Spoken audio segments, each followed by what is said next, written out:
কোনো সাধারণ মানুষ এই ধরনের আইন কখনোই মেনে নেবে না। এই কুখ্যাত আইনের নামই রাওলাট আইন 1919। এই আইনে বলে যে পুলিশ যে কোনো ব্যক্তিকে গ্রেপ্তার করতে পারবে, যে কোনো ব্যক্তির কোনো স্থানে যাওয়া নিষিদ্ধ করতে পারবে। প্রত্যহ থানায় যে কোনো ব্যক্তি যারা সন্দেহভাজন তাদেরকে হাজিরা দিতে হবে।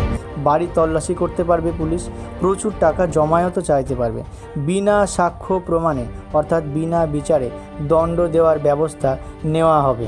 এই আইনের বিরুদ্ধে কোনো রকম কোনো আপিল করা যাবে না। সংবাদপত্রের স্বাধীনতা তাও ব্রিটিশ সরকার কেড়ে নিয়েছিল, সংবাদপত্রের মুখ ব্রিটিশ সরকার বন্ধ করে দিয়েছিল।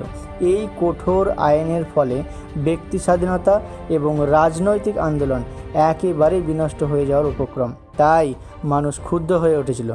গান্ধীজি এই আইনকে বলেছিলেন কালা আইন। এই আইন প্রত্যাহার করা প্রয়োজন। দেশে অসন্তোষ আর অশান্তি থামানো